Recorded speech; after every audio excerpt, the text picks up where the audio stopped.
almost immediately after Evan left, all of the cows somehow ended up in the new planted field. You can see the tire completely off the rim. But it's jammed on there really good now.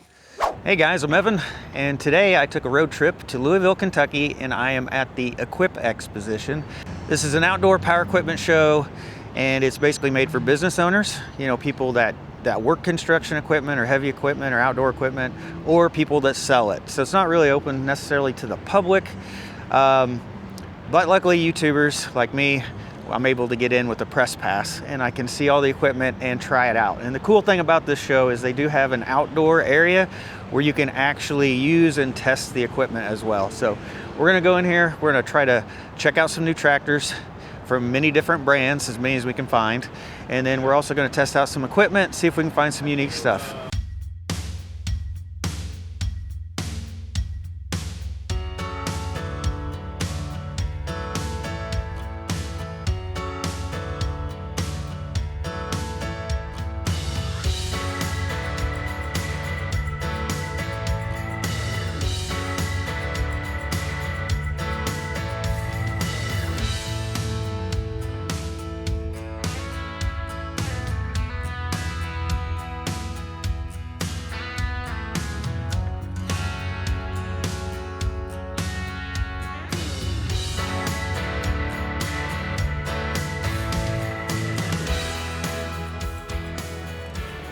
Here we are inside the Equip Expo.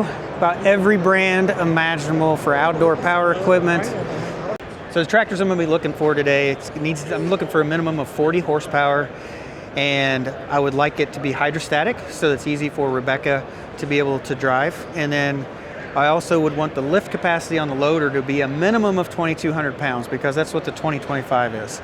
So if I get 2,200 pounds or higher, that's what I'm looking for. So right now I'm over here at the Bad Boy booth, and my local TYM dealer, they just switched to Bad Boy tractors. That's what they're carrying now, which it's an easy move for them because the Bad Boy tractors are actually made by TYM.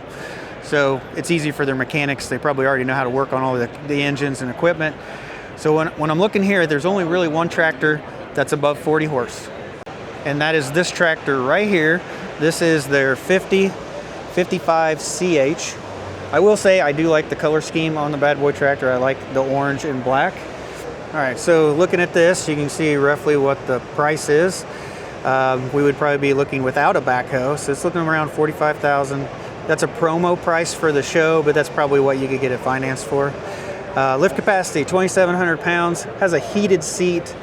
So as I look at the back of it, this one's got two rear remotes on it. It is a category 1. I don't see the lever. Maybe it's here. I'm not seeing the lever to up and move it up and down without being in the cab. Well, right now we got somebody else in the cab, so I can't jump in there. But overall, the look of it, it looks good. It has plenty of horsepower. It's got plenty of lift capacity, but it doesn't seem to have where you can move the 3-point arms on the outside of the tractor. Personally, with a cab tractor, I think that's kind of a must. So now I'm over at the Bobcat booth, and this is one of their new tractors. This is a 4558, 58 horsepower tractor with a cab. They just came out with it earlier this year. And the specs on this is roughly just under 6 foot wide, which is a decent size. And then the loader capacity, I'll just go ahead and show the specs right here. Hopefully you guys can see it, but the loader capacity, 1,856 pounds or 58 pounds. So loader is still not quite as has the lift capacity. It's lower lift capacity than the 24 horse I have. It's hard to find a loader that's actually heavier than the little tractor I have. That's what I'm finding to be difficult. So as we walk around the tractor, I think the white and black looks good. It's got saddle tanks on the side here. I do like the saddle gas tanks, easy to fill with a gas can. If you don't have like a big gasoline tank and a gas pump, this is definitely the easiest way to fill them up. Look on the inside of the tractor. It's got a suspension seat. Looks like the steering wheel is adjustable. On the left side of the seat, you got your high, medium, and low, and then you also have your 4-wheel, 2-wheel drive selector up here. A lot of times that's down low or in a weird spot. That one's actually really easy to get to. On the right side of the seat, you have your 3-point control, and then you have your rear remote. And this is a hydrostatic with the 2 pedals, which is what I like. It is a category 1 hitch on the back. It does have the lever here to be able to raise the 3-point arms up and down without having to get in the cab. And then of course you got your little toolbox on top. You see these on a lot of these tractors nowadays. One thing that stuck out to me was the rear tires. Seem to be a decent size, but the width. Has a pretty good width on there. I think you could put a lot of liquid ballast inside of them. Now these Bobcat tractors, the rumor that I'm hearing is they're actually made by Coyote. Now I looked at the nameplate, and the nameplate says made in Korea. Doesn't necessarily say it's made by Coyote, but it is Korean made. But nice looking tractor, just doesn't have the lift capacity that I need. Now I'm over at the Coyote booth. I think there's a couple tractors here we can look at. So we're looking at the CK4020, and this is roughly 39 horsepower, right around 40 horsepower tractor. It's around 5 feet wide, so it's roughly the same width as my 2515. So it's a category 1 hitch, and then the gas tank's actually up here behind the seat. It is a hydrostatic tractor, but the lift capacity is a little bit lower than I was wanting. So if I'm looking at this right, I think the lift capacity is 1,631 pounds. For the loader, it looked like the rear hitch was 1,500 pounds. Has enough horsepower, right size, hydrostatic, just not checking all the boxes. So here's the other Coyote tractor right here. This is a DK 6020. So I've got the specs pulled up here. Looks like it's around a 58 horsepower tractor. It's a little bit over 5 feet wide. It says it's around 63 inches wide, and it's hydrostatic as well. Now the lift capacity on this loader right here, it says looks like it's 2716 if I'm reading these specs right. So definitely above 2,200 pounds. More loader capacity, hydrostatic. The saddle tank, got a saddle tank on the side, definitely like that. And as we walk around the back, it seems to be a category 1 hitch, and it does have the rear remote lever right there. It's got the little toolbox on the back. Looking at the tires actually seem to be not as fat. They're not as wide as like the Bobcat tires, so maybe it can't fit as much ballast in there. But overall, just looking at this tractor, this one does seem to meet, I think, everything I'm looking for. But I don't necessarily need a cab tractor, and I don't necessarily need 58 horsepower, so it's probably a little bit bigger than what I'm looking for overall. So look inside the cab here. Does look fairly similar to the Bobcat, since they're probably the same manufacturer. Yep, joysticks are in the same spot. Looks like your 3-point control hydraulics are in the same spot. It does look like everything looks real similar to the Bobcat, different paint job. Now I'm over at the Solus booth. If you guys haven't heard of this tractor, it's a newer tractor. I think it's only been out for a few years. If you go over to Kelly's Country Life, Andrew has a Solus tractor over there that he's demoing on his channel. So if you think that's interesting, head over there. But I'm looking right here, they have a 55 horsepower tractor, and it's basically about 6 foot wide. Cool features that I see on it is it does have a diverter valve, third function. The valve is protected by that guard there. I think that's nice. It has a front tow hitch, so you can pull with the front of your tractor. I think that's neat. I don't see that feature very often. And as we walk around, I love the canopy on this. There's a lot of times I like an open station tractor. I really like the look of this with the canopy on there. It does have a saddle tank on the side, easy to fill. I like that. So this tractor has a lift capacity of 2866, so like 600 more pounds than my small tractor. So this definitely has the lift capacity. We'll take a quick walk around of the tractor, but the loader does come off if you want to take it off. One thing that I'm just noticing right now is looking at the pedal configuration, it appears to be a shuttle shift, which I would prefer to get a hydrostatic so that it's easy for the wife to drive. But overall, neat looking tractor. This one, it does look like it has category 2 pins, so category 2 hitch. It's got 3 rear remotes on the back, so not sure if you'd ever use all 3. The other thing, it doesn't have a lift arm, to control it from the back, but you could easily just reach over the cab and be able to adjust your lift arms. But yeah, neat looking tractor. Too bad it's not hydrostatic. One other thing I'll point out is that the loader is self-leveling, and I have a self-leveling loader on my big tractor. I love the self-leveling feature, and every one of their tractors, every one of them, even the small tractors, have the self-leveling loader. I think that that's awesome that they're including that as a standard piece of equipment. Now I'm over here at the TYM booth. I'm looking at the T474. Tony over at Tony Tractor Adventure. I think he's had this one for several years now. So this tractor is roughly just under 5 feet wide.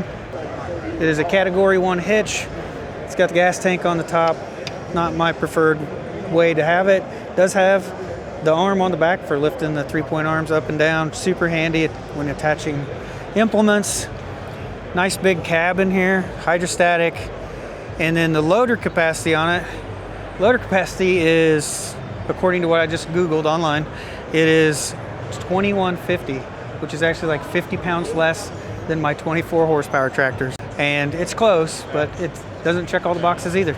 All right, now I am over at the Kubota booth, trying to see if they had any tractors here. They don't have a single tractor, not even a compact tractor. So a little bit disappointing. I know I've had a lot of people suggest that I go try out a Kubota and test them out. My main thing with the Kubota is that treadle pedal. I never really liked that. I always liked the 2 forward and reverse pedals. So, but yeah, I was gonna check one out today, but they're not here. There's actually a lot of tractors not here. So LS tractors, they're not here today. Can't check out them. Who else is not here? Of course, there's Case New Holland, or New Holland is here, no tractors. Case is here, no tractors. So there's actually a limited amount to view today. So now that I think I've seen all the tractors, time to go out to the demo yard.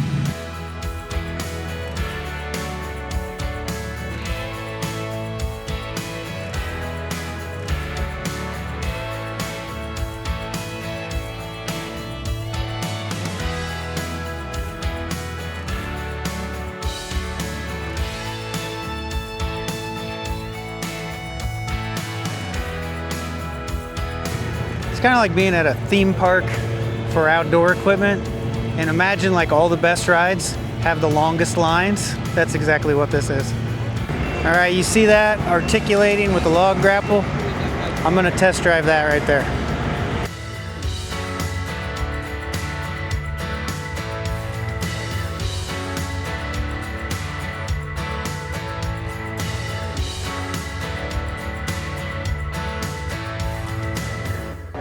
So right here, this is going to be what I think is the most unique piece of equipment at this show. This is a multi-use, multi-versatile piece of equipment. Definitely not a backhoe. So this is a Hudig. Never heard of it before, but it's made in Sweden. Looks like a backhoe from the back. You got a couple outriggers that come down. You got this big backhoe arm that comes across, and it's got a tilt rotator bucket on here. They said that that's pretty common for people to get. Now the reason why it can run this tilt rotator bucket with the grapple on the back is because it has 4 hydraulic functions that are piped down to the end of the arm here.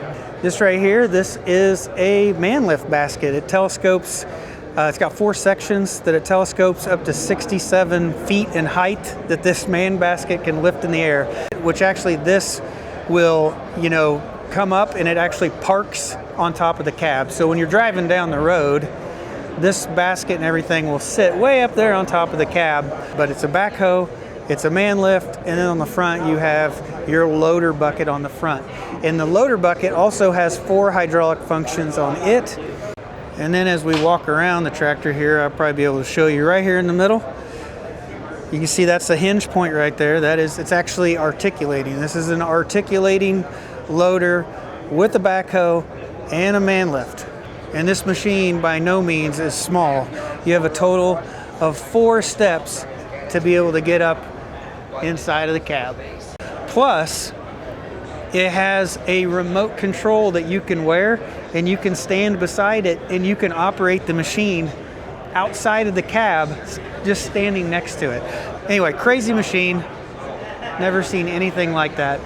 I thought I'd point this mower out to you guys. This mower, I think used to be called Yakta, but apparently this was a brand that was bought by Aeroquip. So when you look at the front of it, there's Aeroquip. So in my world, everybody knows Aeroquip as cattle chutes, cattle handling equipment. And in here, at this show, it is all zero-turn mowers with the Aeroquip name on them. So I thought that was kind of unique. Apparently they've owned this company maybe for a while, and then they finally just changed the name over to Aeroquip. But if you guys are Aero-Quip fans, you might want to look at one of these if you want an Aero-Quip motor. It's running a Kawasaki engine. Looks really close to like my Toro, really does, except it's painted green. So right here, this is another unique piece of equipment I wanted to show you. This is, we're at the Bad Boy booth, and it looks like a wheeled skid steer when you look at it, right? This is actually an articulating loader. It's different, so let me explain. So the wheels actually turn, and it's articulating. Because we look under here, there is a hinge point right there. So you have to see it run, but when it runs, you can see the wheels swing out to the side, back and forth. Definitely an articulating loader, but in the form of a skid steer. So it's got the cab and everything. Now, when you look in the cab, there's some differences because it's got a steering wheel. So this is how you steer the articulation. You got a joystick over here. I'm gonna assume that's for the loader, but then you also have, down here in the bottom, you have a couple foot pedals. So not 100% sure how that operates. I was gonna operate it out in the yard, but there is a line a mile long. I think everybody wanted to try out this piece of equipment. So the other weird thing about it, it's not diesel. It's actually running a gas engine. So in here you got a Vanguard. I believe this is a 40 horsepower Vanguard engine, gasoline. And they said that will give them the more horsepower will help with the hydraulics, I believe is what they said. And it has lots of hydraulics. So on the back of it, it's got two ag style rear remotes and a hitch. So you could hook up like a dump trailer to it, and you could be able to run hydraulics to something behind it. But then it also has like your standard hydraulic connections like you would on a skid steer. So you got hydraulic connections up here on the front on the loader, and then you have hydraulic connections over here on this side. But yeah, very unique machine. To me, it's like an articulating loader in the form of a skid steer, and it's just different.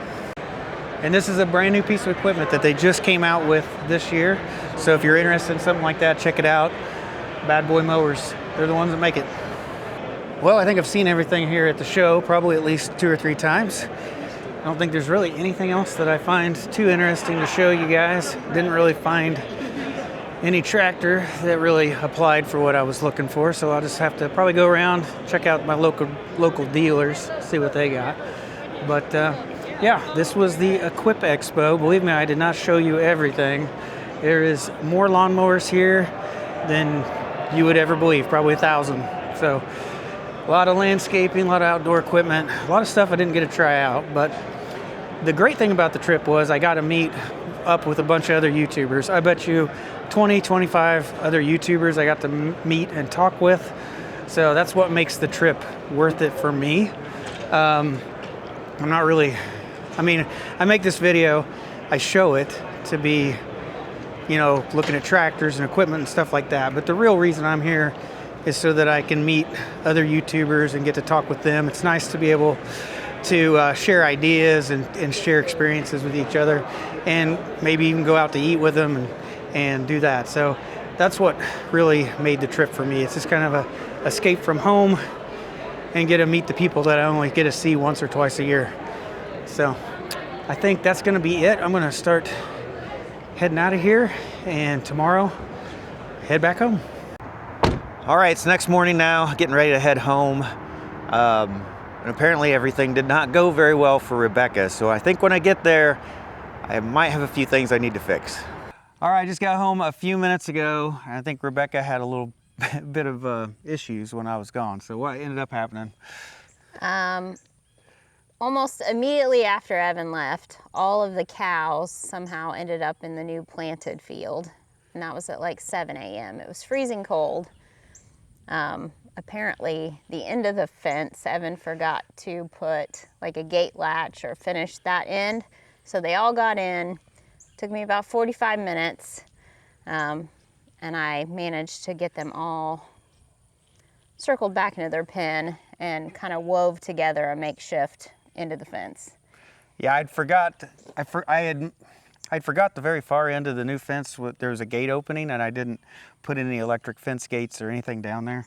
And yeah, like as soon as I pulled out the driveway, the cattle got to the other side. And the funny thing was they were grazing over there for like, I think like 2 days beforehand. But it took them like 2 days to finally get to the end of the field and discover that opening.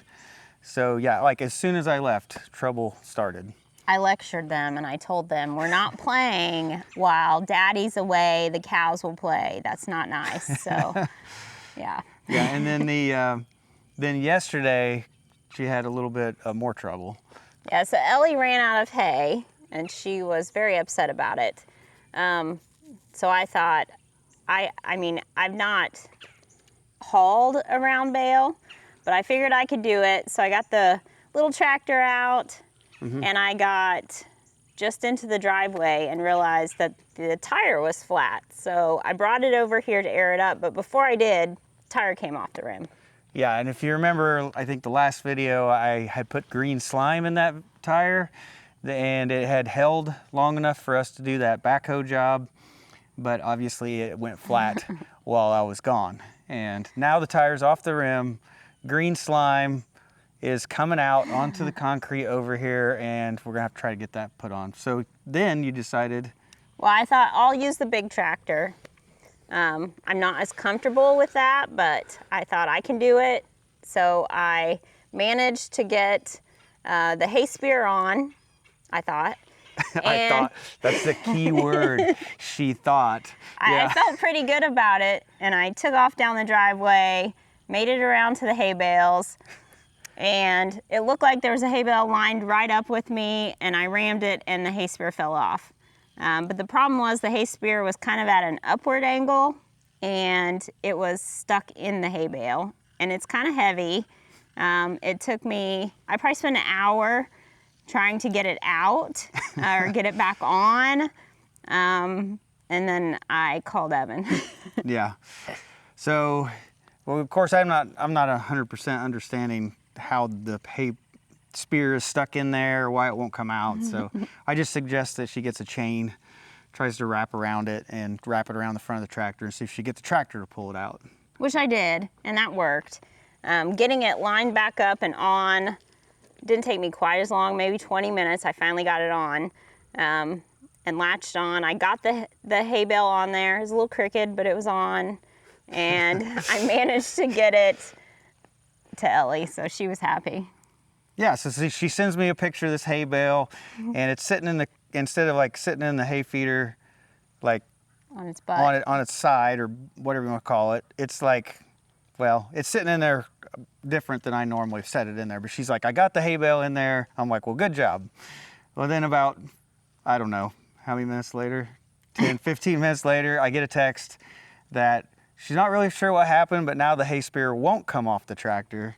Yeah. So we got two little issues to work on. It's stuck really good. Like, she tried to take it back off the tractor, so we don't know if it was just stuck then or if it was her trying to take it off did something, or, you know, it got stuck. But it's jammed on there really good now, and I cursed that tractor. I hate that tractor. I was so mad. Because it's a shuttle shift, so it's got, you know, you got two shifters, and then it shifts for you, and so it's like really different to operate for some people. The hydrostack tractor, this one back here, is just so much easier, and well, and it's hard to see, so you have to stand, and then to use the brake, it's just really, really awkward and difficult for me to use. So. Yeah, and I have her, I mean, she uses it like once or twice a year, like to run the bale wrapper. When we were running square bales, she would basically just drive the tractor, and she didn't have to do like any shifting and hooking up implements and stuff like that. So she's not got a lot of experience on it, and she's not comfortable running it most of the time. Yeah, I told Evan I was going to text him that this lone lady farming is not going well. But I knew she could handle it, and she got it done, and now we just got a couple things to fix up. Yep. So right here is problem number one. You can see the tire completely off the rim, and it's broke off the rim on both sides. Got that, you can see that slime. Hopefully you can see that slime kind of on the inside. We're gonna have to get this off, get it cleaned up, and then I'm gonna see if I can patch the hole with the tire and put it back together, and then hopefully this problem is solved.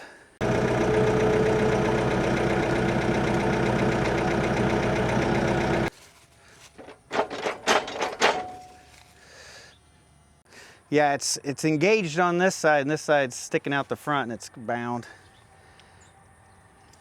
If I can slide it. I doubt it. I tried, it won't move. Oh, of course, you did it. Yeah, you just don't have the upper body strength, probably.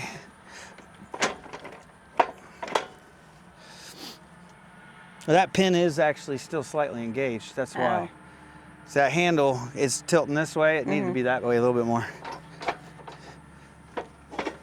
Yeah, so you tried to, one pin was still slightly engaged when you tried to take it off. So, it's off now.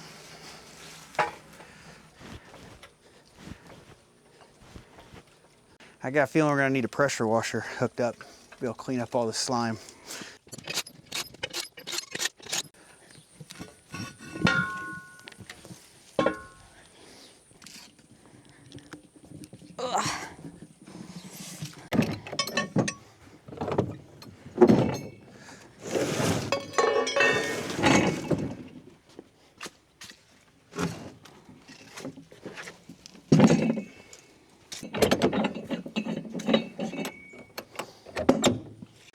That thing has to go through one of these lug nut holes. Okay. Yeah, there you go. I broke it off the bead for you. Yeah, I don't have to do that, thanks. It's really doing me a lot of favors.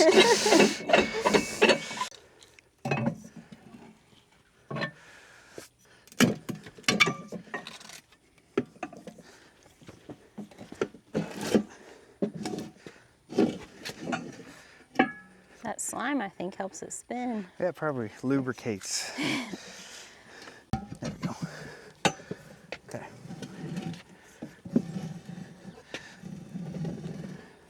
Well, it's not quite working. I need you to put this in here and kind of hold that up, or, you know, hold it against here. I'm gonna go under you, okay?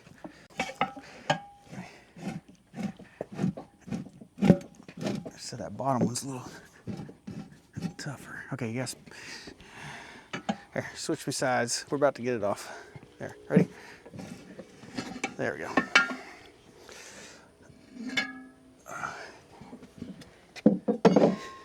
I know lots of people commented about it in the last video, but yeah, if you ever got to take it apart, all that green slime's pretty nasty. In fact, there's like a pool of it on the inside.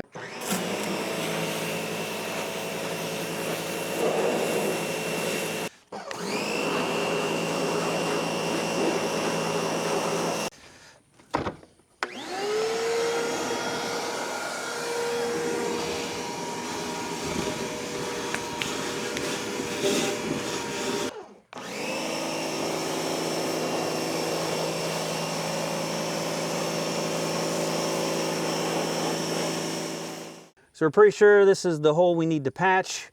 So to do that, I need to flatten out and clean the inside. So if you look on the inside, I don't know if you'll be able to see, but you see how it's got little ridges and stuff in there. What we're gonna do is we're gonna try to flatten that out, get some new rubber, some good clean rubber. And to do that, I'm just using a burr bit on a die grinder. So here's the inside of the tire. You can tell where the puncture is, where the screwdriver's coming through, and did our best to try to clean up around it. Hopefully you can tell it's smoother around that hole. And it looks pretty clean. I think we're ready to go ahead and put on a patch. This is just regular rubber cement.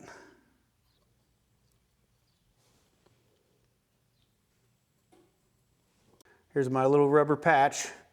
Just gotta peel the back of it off. Try not to get any oil from your hands on it. We'll just get that applied in here. And normally you have like a little roller and you try to keep pressing that in to the tire, you know, just kind of keep working over it till it adheres really good. And the two rubbers should become one and it won't leak. Seems like once you work it enough, there's like a little sheet of plastic that's covering it. that'll start to peel off once you've got it stuck. There we go, that's our tire patch. I think we're ready to go ahead and put on this tire. Hopefully that's the only leak. We got some soapy water here we're gonna use. Oh, yep, got the first one.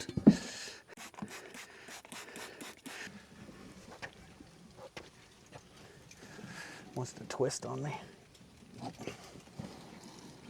You okay? Yep. Watch your Got my fingers. finger in the way. Ah! Well, it is easier with two people. Start giving it air.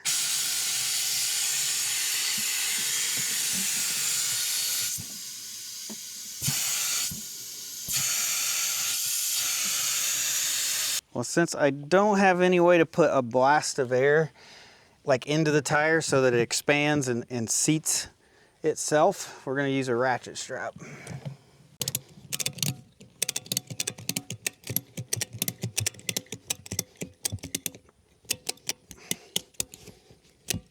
Go ahead and hit some air.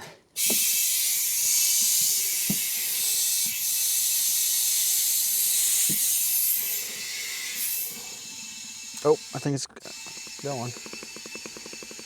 It's going. So I do it till it pops. Okay, let it off. Let me release this strap. Now keep going. We're looking for any other leaks.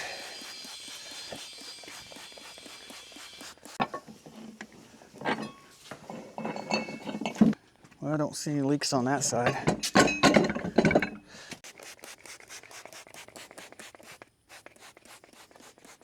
All right, I think we are leak free. That's good.